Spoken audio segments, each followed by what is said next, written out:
there is a tool that can help you position yourself as a leader within your own mind. And it's not about magic, nor empty promises. This is not a channel made solely to make money by keeping your attention. Of course, it helps me a lot if you watch the entire video and give it a like. But the person who runs this channel, me, is on a path of individuation. Day by day, I aim to learn about my inner world, and I have decided to share what I learn. The practice I will talk to you about today is concrete. I will give you the main tool to regain the power of your mind. And I'm not joking or deceiving you to keep you watching the video like most channels do. I only use artificial intelligence to be able to publish videos faster, as the competition on YouTube is fierce. That's why, subscribe to help me, but first, I want to give you what you came looking for. Let's begin. The wisdom we will explore today is based on a very clear premise. Most of us do not lead our internal world. If you clicked on the video, you probably don't feel like you have control over your mind. And that's very common. We don't lead what we think, what we feel, or what we do. We feel more like we are carried by circumstances, by emotions, by what happens to us. And we are in a constant state of being spectators of our mental world. We believe we are having an internal dialogue, but sometimes the one steering the conversation is not you, but your automatic mind. Maybe it's not always like that. Maybe you have different moments, of course. But if you suffer from depression, anxiety, distress, or constant uncertainty and insecurity, you will surely relate to everything we discuss in this video. What if I told you that you can stop seeing yourself as a victim of your thoughts and emotions and start positioning yourself as the leader of your own mind? It seems like a big change, but it starts with something very small, an internal decision. And what exactly are we leading? We are leading a part of ourselves that we will call the automatic mind. That part that thinks on its own, that generates emotions without warning, that responds with anxiety or sadness. In certain situations, that part that often takes control without us realizing it. Maybe you prefer to call it something else. Ego, lower mind, unconscious emotions. The name doesn't matter much. What matters is that we must position ourselves to believe that it is possible to be leaders of our own mental realm, even if a part resists and throws a tantrum. That is, even if a part of us feels anxiety, sadness, and chaos. It is very important to have a goal, a destination we wish to reach. That sometimes helps to organize the chaos. Leading is not about eliminating the part we don't like, nor fighting with it. It's about recognizing it and firmly and clearly saying, I'm here, I lead now. And many times, it's even advisable to use inner force to separate that part and shout at it to take control. But before moving forward with this tool, there is a question we need to ask ourselves. Why is our mind so fragmented? Why can't we anchor our attention in the direction that leads us to achieve our goals, to fulfill our desires? Why do we want one thing and feel another? Why can't we understand what's happening to us or organize it internally? The answer is quite simple. If there is chaos, order is necessary. And if we can't establish that order, then what is missing is order, is an inner authority. In other words, the leader is missing. And why doesn't our consciousness naturally act in a leadership position? Why doesn't it spontaneously emerge to resolve an emotional, work, or family issue? This is where something I learned on the path of respectful parenting comes into play. Many of us were raised under a child-centered paradigm. In this type of upbringing, the child and their fears become the center of everything.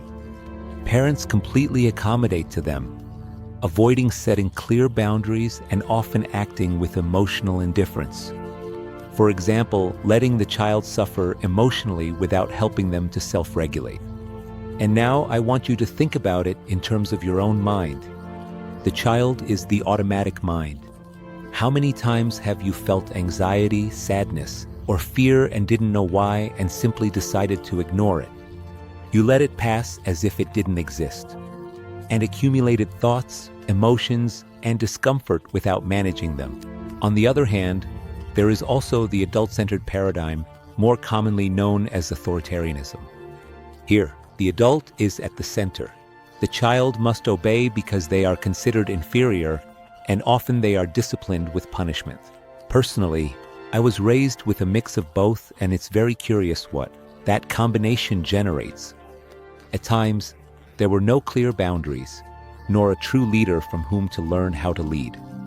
But when my mother became overwhelmed, she would explode, yell, threaten, punish. She didn't know how to manage her own emotions, let alone those of two energetic children. So we lived between chaos and dictatorship. And that same equation is what many people internally repeat. They eat nonstop, driven by automatic behaviors. And then comes the guilt. And with the guilt comes internal punishment. Extreme diets, prohibitions, demands. We move from child-centeredness to adult-centeredness. From chaos to forced order. From anxiety to obsessive control. And I want you to understand that what you're hearing you might not have expected to find in this video, but I'm not sharing it with you to accumulate knowledge. I'm sharing it with you because it's useful, because it's not your fault for not being used to leading your internal world. We didn't learn to think in an individual and autonomous way. We move from an anxious and childish mind to an authoritarian and critical mind.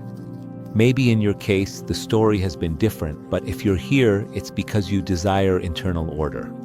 And that's what we are going to explore.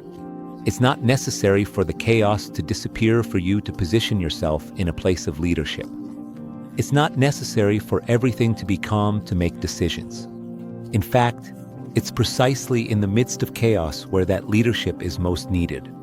And if you don't know where to start, there's a very simple image that can help you. Imagine that inside you there is a messy room, things thrown everywhere, papers, voices, accumulated objects. That is your inner world. Who enters that room? A part of you that screams, that judges, that holds its head? Or a part that observes calmly, takes a deep breath and says, let's start by tidying this up a bit? That part is already within you. It just needs you to make way for it. And to make way for it, sometimes it's better to slow down. Be silent, breathe. It is from that place where true change occurs, when you manage to anchor your presence, when you decide not to be swept away by automatic thinking and instead position yourself as a conscious authority within your own world. Sometimes it's better to use inner aggression to impose a de facto government over your thoughts and emotions if you feel so bad that you even think you're being attacked by your own inner chaos. There is a paradox on this path. The moment when we most need to lead is also the moment when we feel the least strength to do so. And that's not a mistake. That is part of the training.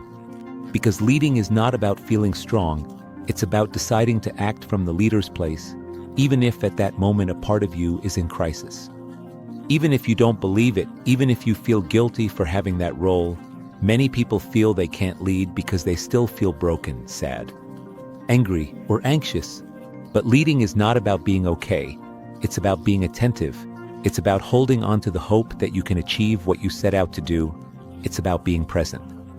You must position yourself internally as a leader, even if it doesn't come out perfectly, even if a part of you resists, protests, cries, or feels distressed.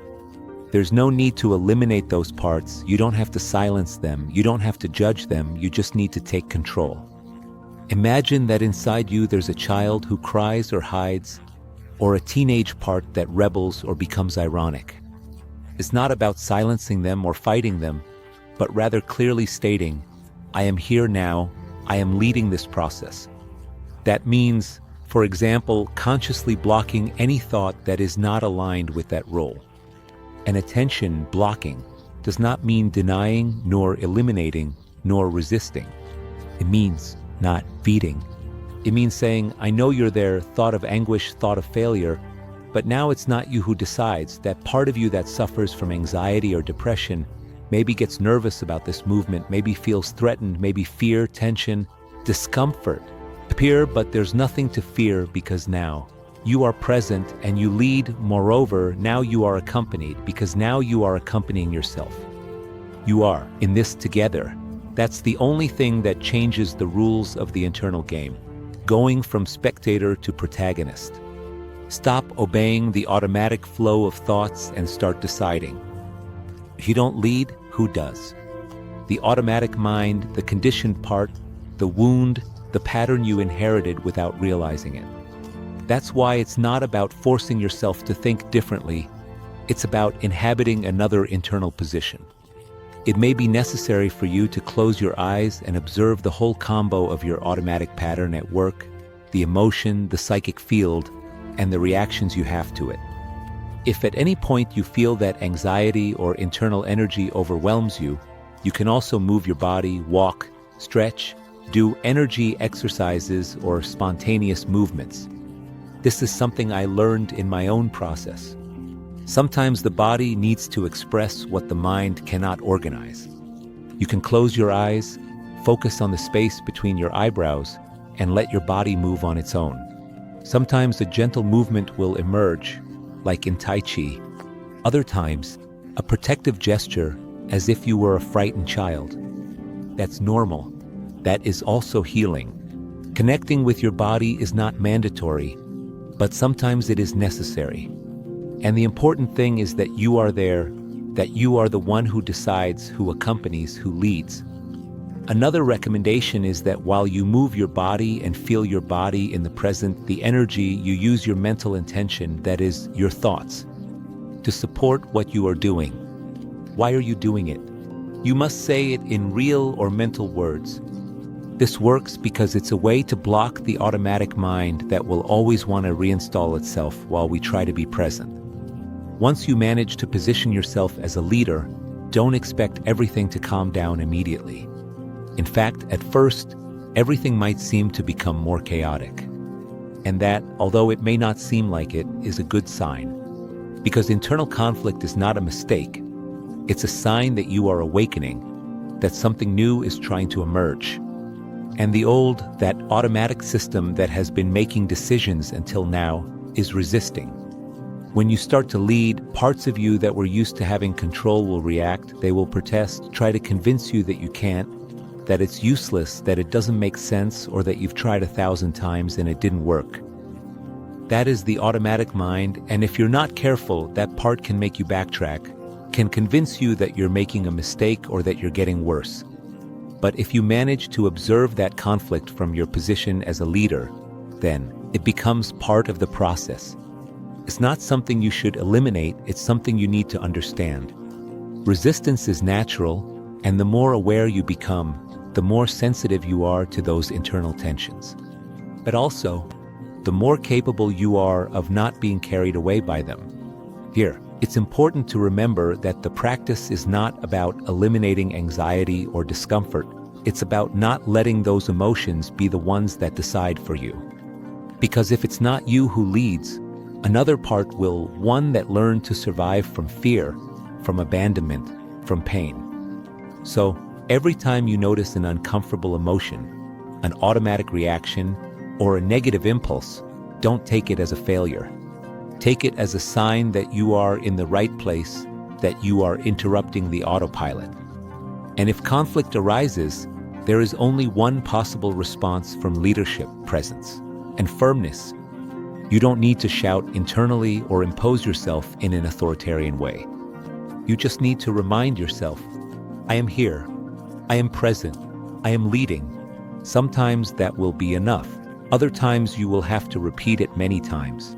But every time you do it, you are strengthening your internal role. You are ceasing to be a slave to your automatic mind and becoming the guide of your inner reality. There is a crucial moment on this path, and it is when a difficult emotion appears. Anxiety, sadness, anger, fear. It doesn't matter which one, what matters is what we do with it. According to Carl Jung, the first step is not to fight against that emotion, nor to repress it or try to eliminate it. The first step is to observe it without identifying with it. And what does that mean? It means that we are not that emotion, we are not that sadness, we are not that fear. Even though we feel it intensely, we can observe it. It's just a part of us that is manifesting from deep within. Most likely from the automatic schema, that emotional structure that was formed in our childhood. Most of us live identified with those emotions. We believe we are the character that the emotion activates. For example, when we feel anxiety, the part of us that says, "I can't handle this, everything is going to go wrong," appears, and as our consciousness flows automatically through those thoughts, we believe we are the character that the emotion activates. Thoughts, we merge with them. But Jung proposes something different to become aware.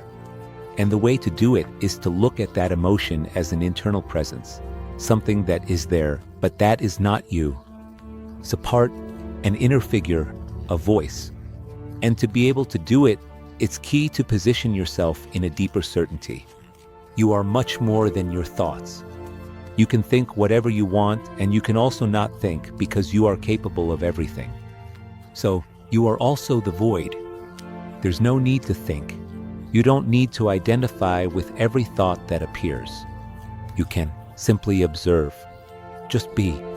It's necessary to emphasize this because sometimes more is needed than just mental observation.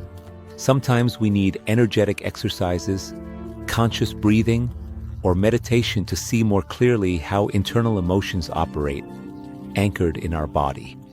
And that is also part of the process. Sometimes the best thing you can do is let the body express itself, allow it to do what it needs to release tension. Even if that means lying down and curling up like a scared child, that child also needs to be seen, also needs your presence. There are even simple practices, like energetically cleansing yourself with your hands, that can help regain mental clarity. Not because they magically make the emotion disappear, but because they bring you back to yourself, return you to that inner center from which you can lead. So, the real emotional work is not about forcing anything, nor trying to be okay all the time. It's about witnessing what is there without becoming it. It's about recognizing that every emotion that arises is a part that needs to be acknowledged, integrated, and guided. You can ask yourself, what part of me is feeling this? What is this emotion trying to tell me? Where does it come from? What does it need? That is starting to dialogue with the shadow. And when you do that, you stop being a victim of that emotion and become the leader who contains it. Because yes, that emotion needs an internal leader. Not someone who suppresses it, but someone who guides it. This is not magic or empty theory. It's about inhabiting an internal position where you choose to be the protagonist, even if you don't feel ready yet. You can tell yourself internally, this feeling is not me. It's a part of me that learned to react this way. I see it, I hear it, but I choose how to respond. And maybe that emotion will throw a tantrum. Maybe you'll feel chaos or the urge to run away. But it's at that moment when your stance must be the clearest. I am the one who observes, I lead, I do not react, I hold steady. When we don't lead, what leads is the automatic mind. That old emotional program that controls us as if we were a puppet. That's why true change doesn't start when we eliminate negative emotions. It starts when we recognize them as messages of something that needs attention, but without becoming them. And if you can't do this right away because the emotion is very intense, that's okay. Sometimes it's necessary to first move the energy, walk, breathe, do some physical exercise, connect with the energetic body. Jung himself recognized that the body-mind-soul connection is real and that often the body is the channel that allows us to release the shadow without harming anyone. The goal is not to eliminate the shadow. The goal is to integrate it, understand its message, and lead from there. That is the beginning of true inner change. It's important, before ending the video, to understand that there are many ways to talk about this inner process to lead. But the key tool I shared with you today, in summary, is to understand that first there is chaos, then an intention for order. To achieve order, the intention of leadership is necessary. Having a goal can greatly assist in that order. Attention is fundamental, And leadership through spoken or mental words is the best way to prevent interference from the automatic mind. I hope something from all of this helps you. Remember not to take everything as truth. Wisdom is within you, and if you can't find it, you can simply apply discernment to the wisdom shared by others, like me, who can make mistakes just like you. May you achieve inner balance and leadership to make your best wishes come true. Subscribe to help me continue. Goodbye.